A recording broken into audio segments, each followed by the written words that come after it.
আসসালামু আলাইকুম। প্রিয় শিক্ষার্থীরা, তোমরা কেমন আছো? আশা করি ভালো আছো।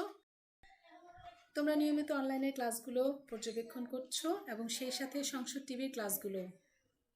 শিক্ষার্থীরা, আজ আমি তোমাদের পদার্থবিজ্ঞান দশম শ্রেণীর 10ম অধ্যায়ের স্থির বিদ্যুৎ সম্পর্কে আলোচনা করব।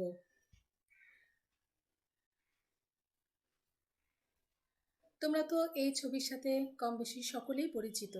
হ্যাঁ, ইলেকট্রন, প্রোটন, নিউট্রন নিয়ে এই আয়োজন।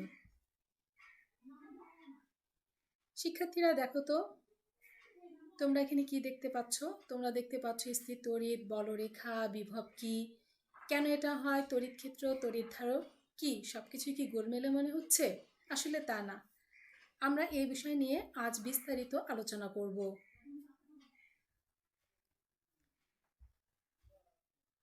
স্থির বিদ্যুতে আমরা আজ যা নিয়ে আলোচনা করব তা হচ্ছে আধান, চার্জ, ঘর্ষণ দ্বারা আহিতকরণ, ইলেকট্রিকেশন বাই ফ্রিকশন, ঘর্ষণে স্থির বিদ্যুৎ তৈরি, static electricity due to friction, বৈদ্যুতিক আবেশ, ইলেকট্রিক্যাল ইন্ডাকশন, তড়িৎ বীক্ষণ যন্ত্র, ইলেকট্রোস্কোপ, বৈদ্যুতিক বল, ইলেকট্রিক ফোর্স, তড়িৎ ক্ষেত্র, ইলেকট্রিক ফিল্ড, তড়িৎ বিভব, ইলেকট্রিক পটেনশিয়াল, স্থির বিদ্যুতের ব্যবহার, ইউজেস অফ স্ট্যাটিক ইলেকট্রিসিটি, বজ্রপাত ও বজ্র নিরোধক, থান্ডারিং অ্যান্ড থান্ডার রেস্ট্রেনিং।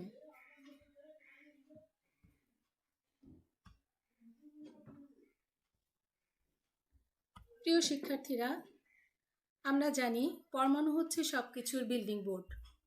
এই পরমাণুর কেন্দ্রে থাকে ছোট একটা নিউক্লিয়াস, তাকে ঘিরে ঘুরতে থাকে ইলেকট্রন। নিউক্লিয়াস তৈরি হয় প্রোটন আর নিউট্রন দিয়ে। পরমাণুর ভেতরে নিউক্লিয়াসের আধান নিউট্রাল। প্রোটনের আধান এবং ইলেকট্রনের আধান বা চার্জ সমান কিন্তু বিপরীত, অর্থাৎ তার মান হচ্ছে 1.6 গুণন 10⁻⁻19 কুলম, কিন্তু একটা পজিটিভ ও অন্যটি নেগেটিভ। একটা পরমাণু নিউক্লিয়াসে যে কয়টা ধনাত্মক আধান বিশিষ্ট প্রোটন থাকে, তার বাইরে ঠিক ততটা ঋণাত্মক আধান বিশিষ্ট ইলেকট্রন ঘুরতে থাকে। ছবিতে কিন্তু তোমরা তাই দেখতে পাচ্ছ। এই ইলেকট্রন এবং প্রোটনের মোট যে চার্জ, সেটা সমান এবং বিপরীতধর্মী হওয়ার কারণে পুরো পরমাণুটির ভেতরে কোনো চার্জ বা আধান থাকে না। অর্থাৎ পরমাণু হচ্ছে বিদ্যুৎ নিরপেক্ষ বা নিস্তড়িত বা নিউট্রাল। তাই তোমার বা আমার সকলের বডিতে গড়ে প্রায় 10⁻28টির মতো প্রোটন বা ইলেকট্রন থাকে। তাই মানবদেহ ইলেকট্রিক কন্ডাক্টর হিসেবে কাজ করে, যা তড়িৎ পরিবাহী। আমরা খুব সহজেই আধানের একটা সংজ্ঞা পেয়ে গেলাম। পদার্থ সৃষ্টিকারী কণিকাসমূহের মৌলিক ও বৈশিষ্ট্যমূলক ধর্মকে আধান বলে। শিক্ষার্থীরা, আমরা এখন জানব তড়িৎ ক্ষেত্র কি, তড়িৎ তীব্রতা কি এবং তড়িৎ বিভব। একটি আহিত বস্তুর চারপাশে যে অঞ্চল জুড়ে এর আকর্ষণ বিকর্ষণ ক্ষমতা বজায় থাকে তাকে তড়িৎ ক্ষেত্র বলে। অর্থাৎ তোমরা এখানে দেখো শিক্ষার্থীরা, এই যে এর অঞ্চল জুড়ে এর আকর্ষণ বা বিকর্ষণ ক্ষমতা বজায় থাকাটাই হচ্ছে তড়িৎ ক্ষেত্র। এখন আসো তড়িৎ তীব্রতা। তড়িৎ ক্ষেত্রের কোনো বিন্দুতে একক ধনাত্মক আধানকে স্থাপন করলে এটি যে বল লাভ করবে তাকে তড়িৎ তীব্রতা বলে। অর্থাৎ তোমরা এখানে দেখো, এখানে আমরা একটি একক ধনাত্মক আধানকে স্থাপন করেছি এবং এটা যে বল লাভ করছে তাই কিন্তু তড়িৎ তীব্রতা।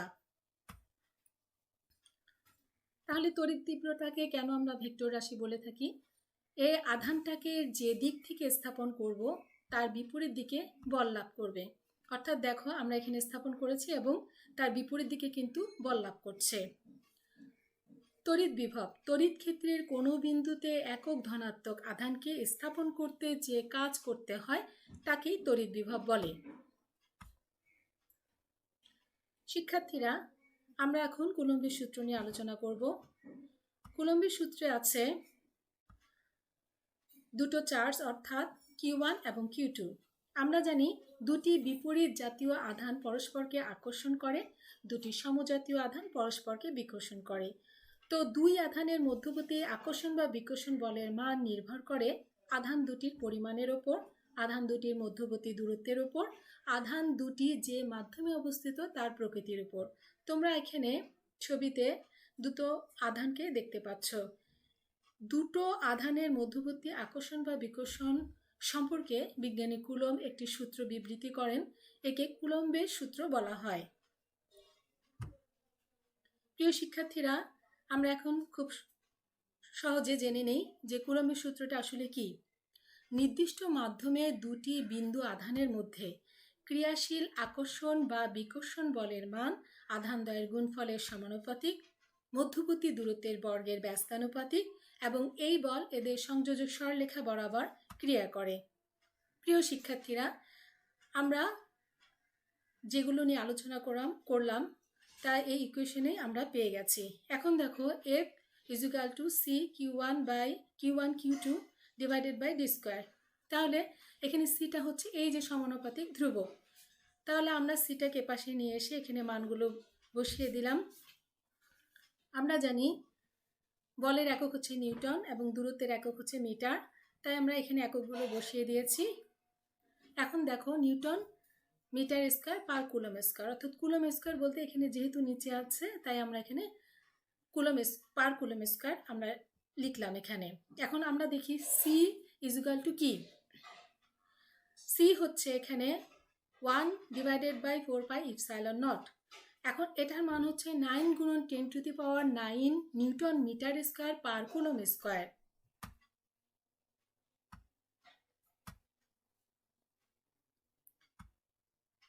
প্রিয় শিক্ষার্থীরা, তোমরা এখানে দুটি চিত্র দেখতে পাচ্ছ, একটি হচ্ছে ক এবং অন্যটি হচ্ছে খ। এখন দেখো ঘর্ষণ দ্বারা আহিতকরণ।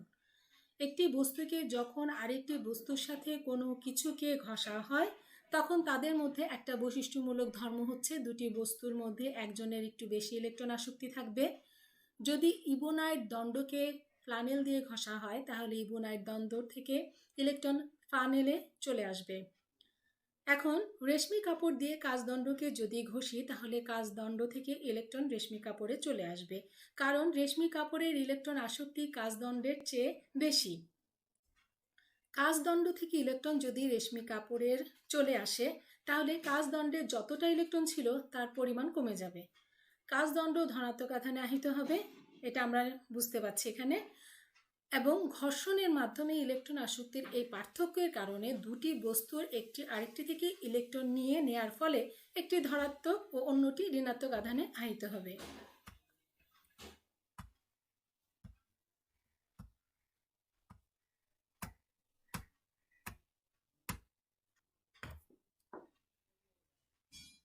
শিক্ষার্থীরা, তোমরা নিশ্চয়ই এগুলো বুঝতে পেরেছ।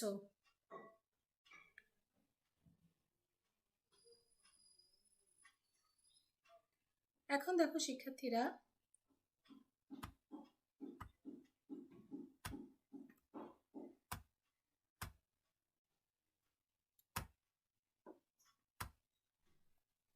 রেশমি কাপড়কে কাচদণ্ড দিয়ে ঘষলে কাচদণ্ড হবে পজিটিভ এবং রেশমি কাপড় হবে নেগেটিভ। ক চিত্রে রেশমি কাপড়ের ঋণাত্মক আধানগুলোর আকর্ষণে খ চিত্রের বাম পাশে প্রোটন অবস্থান করে। তোমরা এখানে দেখো ক চিত্রে অবস্থা এবং খ চিত্রের অবস্থা। যদি প্রোটন অবস্থান করে এবং ধনাত্মক আধান প্রোটন এখানে কিন্তু বিচরণ করবে না, অর্থাৎ প্রোটন কিন্তু চলাফেরা করতে পারে না। ক চিত্রে ইলেকট্রন বিকর্ষণে খ চিত্রে পরিবাহীর ইলেকট্রনগুলো অন্য প্রান্তে অর্থাৎ ডান দিকে চলে যায়। তোমরা এখানে দেখতে পাচ্ছ ইলেকট্রনগুলো এখানে ডান দিকে চলে আসছে। আমরা যদি তড়িৎ আবেশ নিয়ে আলোচনা করি তাহলে দেখব স্পর্শ ছাড়া যদি কোনো বস্তুকে বা কোনো পরিবাহীকে কোনো নির্দিষ্ট আধানে আহিত করা যায়, অর্থাৎ কোনো ধরনের স্পর্শ ছাড়া যদি কোনো পরিবাহীকে সাময়িকভাবে আহিত করা হয় তাহলে এই আহিতকরণ পদ্ধতির নাম তড়িতাবেশ। তোমরা এখানে দেখো ক এবং খ চিত্রে আমরা কিন্তু এটাকে স্পর্শ ছাড়াই এর মধ্যে তড়িৎ আবেশ সৃষ্টি করেছি। এখন আমাদের যদি এই ইলেকট্রনগুলো ডান দিকে চলে আসে তাহলে আমরা ভূসংযোগের মাধ্যমে এই ইলেকট্রনগুলো নিচে চলে যাবে এবং ভূসংযোগের পরে আমাদের এই পরিস্থিতির সৃষ্টি হবে।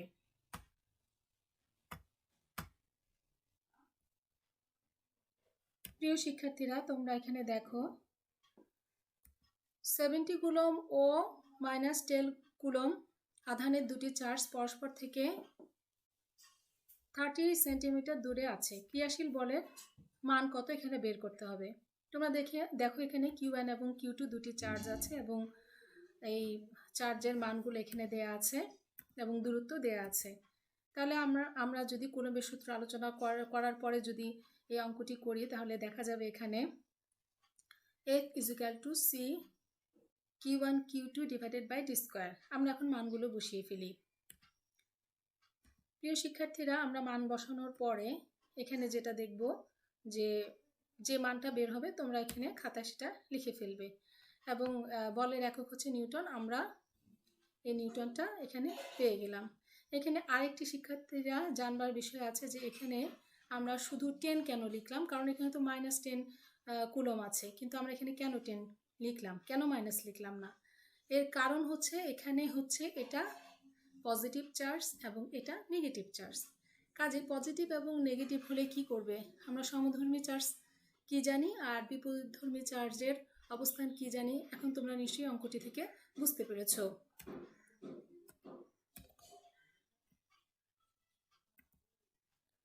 শিক্ষার্থীরা, তোমরা বাসায় আছো এবং জানো বরাবরই বাসায় থাকলে আমি একক কাজ তোমাদের দিয়ে থাকি, তাই এখন তোমাদের জন্য একক কাজ রয়েছে।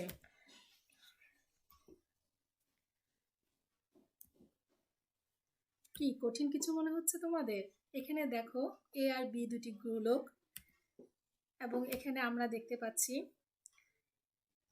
এদের মধ্যবর্তী দূরত্ব হচ্ছে 140 মিলিমিটার এবং এখানে Q আছে 1 কুলম এবং X = 49 মিলিমিটার।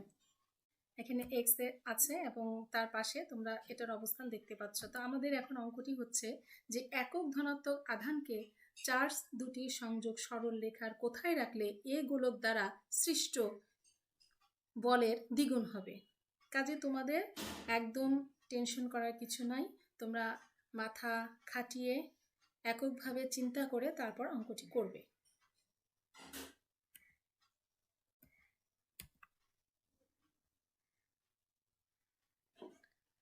তোমরা যারা অঙ্কটি পেরেছো তাদের জন্য তো কি বলবো, অনেক অনেক অনেক অনেক অনেক শুভেচ্ছা রইল এবং যারা পারোনি তাদের জন্য আমি তোমাদের এই অঙ্কটি করে দিচ্ছি। দেখো শিক্ষার্থীরা, এখানে কিন্তু অনেক কিছু বোঝার আছে। তোমরা দেখো, যেহেতু এখানে A এবং B দুটি গোলক এবং A গোলক দ্বারা সৃষ্ট বল B গোলক দ্বারা সৃষ্ট বলের দ্বিগুণ হবে, তোমরা এই অঙ্কতে দেখেছো। তাই এখানে FA = 2 গুণন FB। কেন এটা লিখেছি তোমরা এখন বুঝতে পেরেছো। আর আবার দেখো যে A ও B গোলক দুটি ধনাত্মক না হয়ে যদি একটি ধনাত্মক অন্যটি ঋণাত্মক হতো তাহলে বড় আধানের বিপরীতে কিউ আধান অবস্থান করতো। এখানে দেখো যে কিউ = হচ্ছে 1 কুলম, এটা কিন্তু এই বড় গোলকের বিপরীত দিকে অবস্থান করত। যেহেতু আমাদের এখানে দুটোই ধনাত্মক তাই কিউ কিন্তু এখানে অবস্থান করেছে, সেহেতু আমরা দুটি ধনাত্মকের কারণে কিন্তু কিউ আধান আমাদের এই মাঝে এর অবস্থান। এখন দেখো শিক্ষার্থীরা, আমরা যেটা এখানে পেয়েছিলাম সেটা আমরা এখানে লিখে ফেললাম এবং এটার যে মানগুলো আছে এখানে C 70 × 1 x², এখানে 1 হচ্ছে আমাদের কমন, অর্থাৎ এই যে এই কিউটা হচ্ছে 1 এবং এই 70 তো আমরা জানি যে আমাদের এই বড় যে গোলকটা আছে সেটার মান।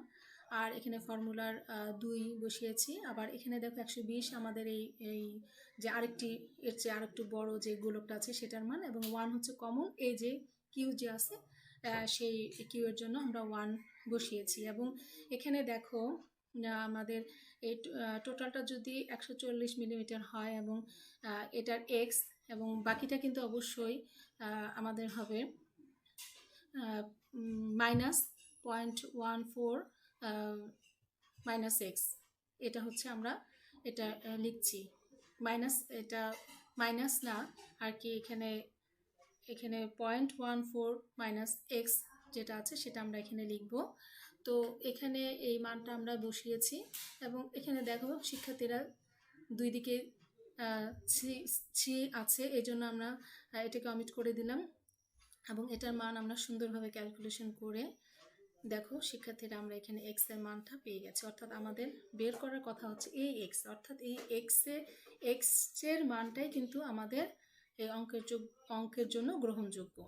কাজে আমরা এখানে দেখো এক্স এর মানটা এখানে পেলাম, এখানে হচ্ছে 4.9 সেন্টিমিটার। তো সেন্টিমিটার যদি থাকে এখানে, সেন্টিমিটারকে আমরা যদি 1000 দিয়ে গুণ করি তাহলে সেন্টিমিটারটি এখানে মিলিমিটারে রূপান্তরিত হবে। এখানে আমরা যে 49 মিলিমিটার, অর্থাৎ এক্স এর যে মানটা আমরা বের করব সেটা হচ্ছে এক্স ইজিক্যাল টু 49 মিলিমিটার দূরে আমাদের রাখতে হবে, ঠিক আছে। আর এখানে দেখো যে আমরা তো যখনই কোনো কিছু অঙ্ক করবো এর ডান দিকে আমাদের অবশ্যই মানগুলো লিখতে হবে, যে কিউ এর মানটা কি ছিল, Q1 Q2 ডি দূরত্বটা কতটুকু, এটা আমরা সুন্দরভাবে বের করেছি।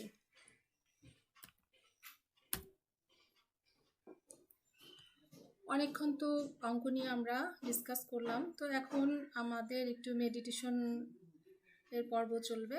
তো মেডিটেশন হচ্ছে কি, মেডিটেশন করলে আমরা আমাদের পড়াশোনায় মনোযোগ হয় এবং আমাদের স্মৃতিশক্তি ভালো হয়, এজন্য আমরা পড়াশোনার পাশাপাশি নিয়মিত মেডিটেশন করব। তাই তোমাদের জন্য এই মেডিটেশনের আয়োজন করে রেখেছি। তোমরা কিন্তু পরিবাহী অপরিবাহী বস্তুর শনাক্তকরণটা খুব ভালোভাবে এখন বুঝতে পারবে এবং জানতে পারবে।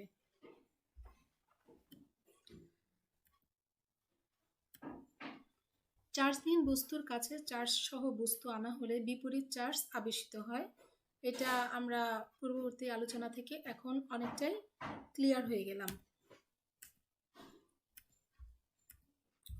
আবার দেখো, দুটি ধাতব গোলককে একসাথে রেখে তাদের ভিতরে ভিন্ন চার্জ আবেশিত করাও কিন্তু সম্ভব। তোমরা এখানে দেখো প্লাস্টিক দণ্ড আর পলিথিন দণ্ড। তো এটার মধ্যে কিন্তু আমরা জানি বিপরীতধর্মী চার্জ পরস্পরকে আকর্ষণ করে এবং সমধর্মী চার্জ পরস্পরকে বিকর্ষণ করে। তোমরা দেখো শিক্ষার্থীরা এখানে বিপরীতধর্মী চার্জ দেখো এখানে আকর্ষণ করছে, আর এইদিকে কিন্তু বিপরীত ধর্মী না, অর্থাৎ সমধর্মী চার্জ প্লাস্টিক দণ্ড, এটা প্লাস্টিক দণ্ড, সে কারণে এটা কিন্তু বিকর্ষিত হচ্ছে।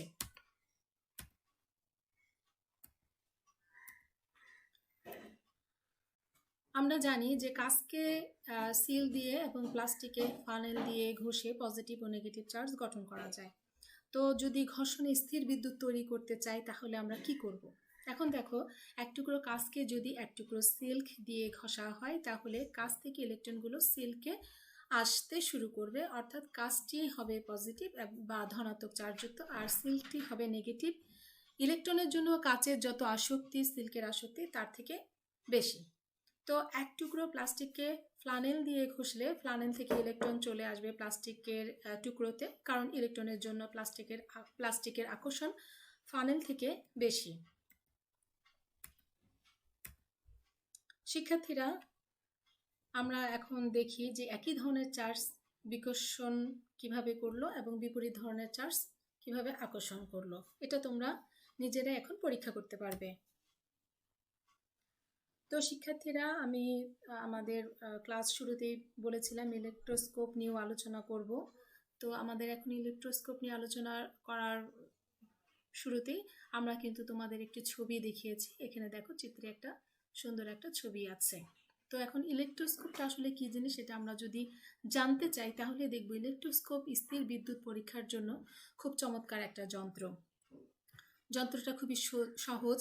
এখানে চার্জের অস্তিত্ব বোঝার জন্য রয়েছে খুবই হালকা সোনা, অ্যালুমিনিয়াম বা অন্য কোনো ধাতুর দুটি পাত।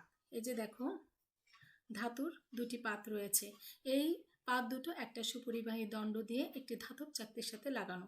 এখানে দেখো এই যে দণ্ডটি ধাতব চাকতির সাথে লাগানো রয়েছে।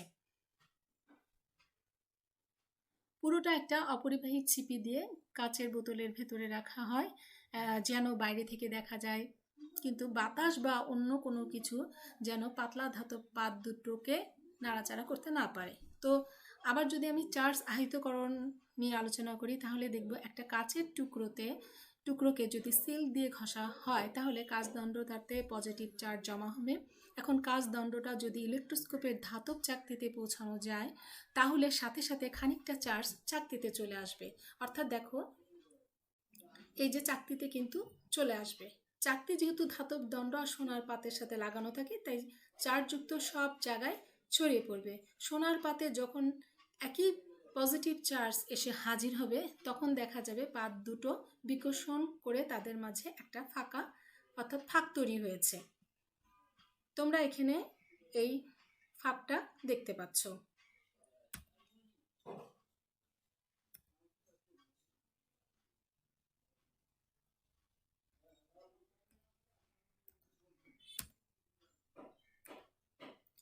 শিক্ষার্থীরা, আমরা তো সকলেই চিরুনির ব্যবহার জানি, কারণ চিরুনি ছাড়া তো আমাদের একটা দিনও বা একটা মুহূর্ত চলবে না। তো শীতকালে যদি চিরুনি দিয়ে চুল আঁচড়াও তাহলে আঁচড়ানোর পরে দেখবে ছোট কাগজের কাছে যদি তোমরা ধরো তো সেগুলো কিন্তু আকর্ষণ অনুভব করবে। এটাও কিন্তু আমরা কি বলবো একটা স্থির তড়িতের উদাহরণ দিতে পারি। শিক্ষার্থীরা দেখো, ঠিক একইভাবে একটি চিরুনিকে যদি ফ্লানেল দিয়ে ঘষা হয় তাহলে চিরুনিটিতে নেগেটিভ চার্জ জমা হবে।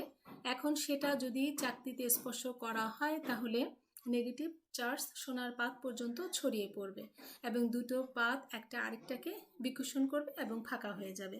আমরা পূর্ববর্তী আলোচনায় যেটা তোমাদের কাছে পরিষ্কারভাবে ব্যাখ্যা করলাম।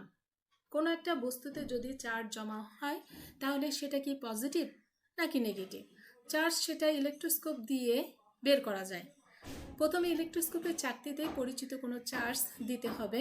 দেখো এখানে পরিচিত একটি চার্জ এই চাকতির মধ্যে দেয়া হচ্ছে। ধরা যাক কাচকে সিল্ক দিয়ে ঘষে পজিটিভ চার্জ তৈরি করে আমরা সেটাকে চাকতিতে স্পর্শ করাবো। যদি সোনার পাত দুটির ফাঁক কমে যায় তাহলে বুঝতে হবে এর মাঝে নেগেটিভ চার্জ। যদি ফাঁকটি আরও বেড়ে যায় তাহলে বুঝতে হবে চার্জটি নিশ্চয়ই পজিটিভ। আমরা যদি আরও ভালোভাবে তোমাদেরকে বোঝাতে চাই তাহলে দেখব যে রেশমি কাপড় দিয়ে ফ্লানেলকে ঘষলে রেশমি কাপড়টি নেগেটিভ চার্জ অর্থাৎ নেগেটিভ হয়ে যাবে, কারণ ফ্লানেল থেকে কিছু ইলেকট্রন রেশমি কাপড়ে চলে আসবে। রেশমি কাপড়কে যদি ধাতব চাকতিতে স্পর্শ করানো হয় তাহলে ধাতব দণ্ড দিয়ে ইলেকট্রন পাতে চলে আসবে। যেহেতু ধাতব দণ্ডটি ধাতব পরিবাহী এবং পাত দুটো ফাঁক হয়ে যাবে তাহলে বোঝা যাবে এটি নেগেটিভ চার্জে চার্জিত হয়ে গেছে। এখন কোনো বস্তুর চার্জ পজিটিভ না নেগেটিভ এটা তো আমরা কেউ জানি না। তো তা জানার জন্য আমাদের কি করতে হবে সেটা জানার জন্য যদি আমরা বস্তুটিকে ধাতব চাকতিতে স্পর্শ করাই বা ধরে নেই বস্তুটি পজিটিভ তাহলে পাত থেকে ইলেকট্রন ধাতব দণ্ড দিয়ে উপরে উঠে আসবে। এই যে ধাতব দণ্ড দিয়ে এটা উপরে উঠে আসবে এবং পাতের ব্যবধান কমে যাবে। তোমরা এখানে দেখো এই যে পাতের ফাঁকাটা আছে এই ফাঁকাটা অনেক কমে যাবে। তাহলে পরিষ্কার বোঝা যাচ্ছে বস্তুটি পজিটিভ। আবার যদি কোনো অজানা বস্তুকে ধাতব পাতে স্পর্শ করানো হয় এবং যদি পাতের ব্যবধান আরও বাড়ে তাহলে বুঝতে হবে অজানা বস্তুটিতে নেগেটিভ চার্জ ছিল। ইলেকট্রোস্কোপ যন্ত্রের সাহায্যে আমরা কোনো বস্তুতে উপস্থিত আধানের অস্তিত্ব ও প্রকৃতি খুব অনায়াসে নির্ণয় করতে পারবো।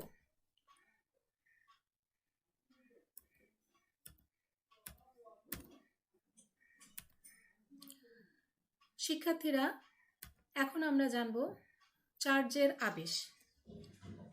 তো চার্জের আবেশ জানতে হলে আমরা আগের যে ছবিটি আছে সেটা একটু আবার ব্যাক করি এবং এই ছবিতে তোমরা দুটো ইলেকট্রোস্কোপের অবস্থান দেখতে পাচ্ছ, যে ফাঁকা অবস্থান এবং হচ্ছে ফাঁকার ব্যবধান অনেক কম, এই দুটির অবস্থান তোমরা দেখতে পাচ্ছ।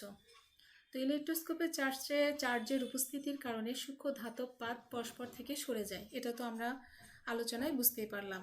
তো চার্জের আবেশ যেটা আছে যেটা হচ্ছে কোনো একটা বস্তুতে চার্জ আছে কিনা সেটা চাকতিতে স্পর্শ না করেই বোঝা সম্ভব। ধরা যাক পজিটিভ আছে, এখন আমরা কি করব? এরকম একটা দণ্ডকে চাকতির কাছে আনা হয়েছে, তাহলে চাকতির মাঝে নেগেটিভ চার্জের আবেশ হবে। এই নেগেটিভ চার্জের আবেশ তৈরি করার জন্য ইলেকট্রোস্কোপের অন্যান্য অংশ থেকে নেগেটিভ চার্জকে চাকতির মাঝে চলে আসতে হবে। সে কারণে সোনার পাত দুটোতেও পজিটিভ চার্জ তৈরি হবে। সেই পজিটিভ চার্জ সোনার পাত দুটোর মাঝে একটা ফাঁক তৈরি করবে। যদি পজিটিভ চার্জ দেয়া কোনো কিছু না এনে নেগেটিভ চার্জ দেয়া কিছু আনি, তাহলে আমরা দেখব সোনার পাত দুটো ফাঁক হয়ে যাচ্ছে। তবে এবারে সেটি হবে সেখানে নেগেটিভ চার্জ জমা হওয়ার কারণে। শিক্ষার্থীরা, বিজ্ঞান মানে হাতে কলম, অর্থাৎ হাতে কলমে বিজ্ঞান। আমি এটাতে সকলকে উৎসাহিত করি। তাহলে চলো আজ আমরা দেখে নেই। প্রিয় শিক্ষার্থীরা, তোমরা দেখো এখানে কাগজ কাটা হচ্ছে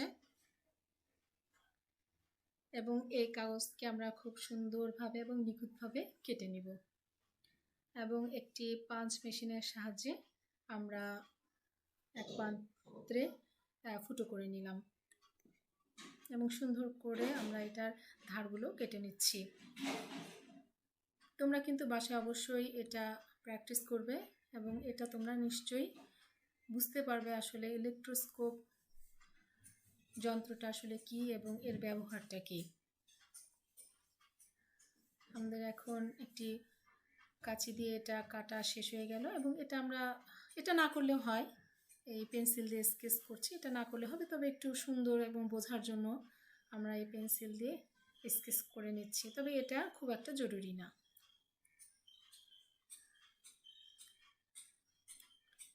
আমরা একটি বায়ুশূন্য কাচের বোতল নিয়েছি এবং এটাকে আমরা বোতলের যে মুখাটা আছে, অর্থাৎ বোতলের যে ছিপি বলি আমরা, এটাকে আমরা খুব সুন্দর করে ফুটো করে নিলাম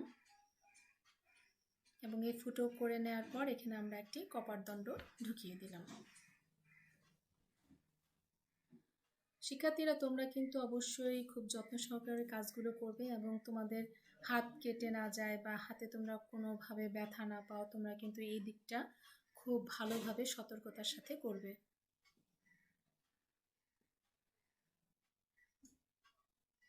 খুব সুন্দরভাবে কাজগুলো হচ্ছে। এখন দেখো যে আমাদের কাটা যে কাগজের টুকরো দুটো আছে, এটা আমরা এই কপার দন্ডের যে আমরা রিং বানিয়ে নিলাম সেই রিংয়ের মধ্যে সুন্দর করে বসিয়ে দিলাম। খুব সুন্দরভাবে বসে গেল।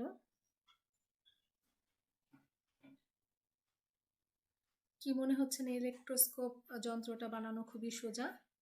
এখন দেখো একটি চিরুনিকে যখন আমি এই কপার দণ্ডে, অর্থাৎ আমরা যে আগে পড়েছিলাম চাকতিতে স্পর্শ করাচ্ছি এবং এটার দূরত্বটা বেড়ে যাচ্ছে। এই যে দেখো তোমরা খুব ভালোভাবে দেখো দূরত্বটা বেড়ে গেছে।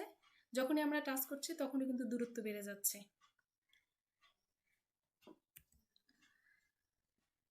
মেঘ থেকে বিপুল পরিমাণ চার্জ যখন মাটিতে নেমে আসে তাকে আমরা কিন্তু বজ্রপাত বলি। তো বজ্রপাত সম্পর্কে তোমরা তো সকলেই জানো, এজন্য বজ্রপাত সম্পর্কে সবার কম বেশি একটি ধারণা আছে। তোমরা চিত্রে দেখতে পাচ্ছ এখানে নেগেটিভ চার্জ আর এখানে হচ্ছে পজিটিভ চার্জ। তাও পজিটিভ চার্জ হচ্ছে আবার এখানে বজ্রপাত, এখানে ভূমি, গাছ, এগুলি কিন্তু সচরাচর আমাদের এই পৃথিবীতে ঘটে থাকে।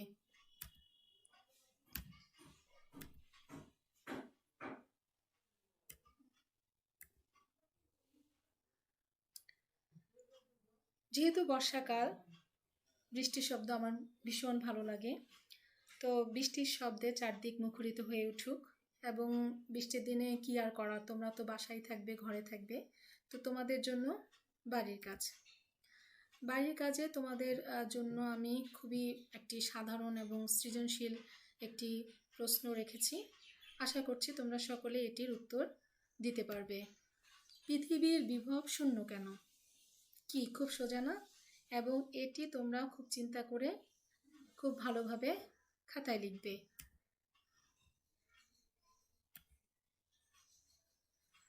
ছবিটি দেখলে সবারই কি আতঙ্কের বিষয়? না, এটা আতঙ্কের কিছু না।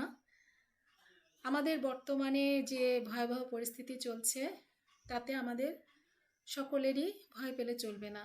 আমাদের সবসময় সাবধানভাবে থাকতে হবে, নিয়ম মেনে চলতে হবে। বিশেষ করে আমাদের হাত ভালো করে পরিষ্কার পরিচ্ছন্ন রাখতে হবে। তো আজ আমি তোমাদের কিভাবে হাত পরিষ্কার করতে হয় সেটার একটি চমৎকার একটি ভিডিও দেখাবো।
মূল্যায়ন পর্বে তোমরা দেখো আধান বলতে কি বুঝো, ঘর্ষণ দ্বারা আহিতকরণ অর্থাৎ ঘর্ষণে কেন বস্তু আহিত হয় বুঝিয়ে দাও।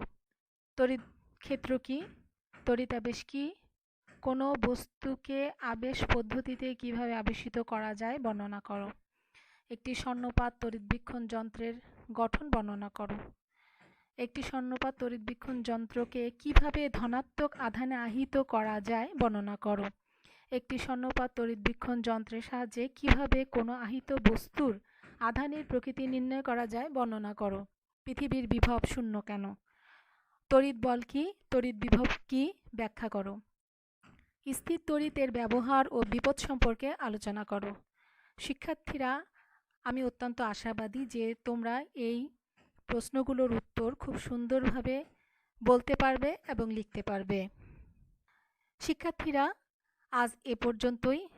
তোমরা নিয়মিত পড়াশোনা করবে, অনলাইনের ক্লাসগুলো তোমরা খুব ভালোভাবে পর্যবেক্ষণ করবে এবং সেই সাথে সংসদ টিভির ক্লাসগুলো। আবার দেখা হবে। তোমরা সকলে ভালো থাকবে, সুস্থ থাকবে, এই আমাদের শুভকামনা।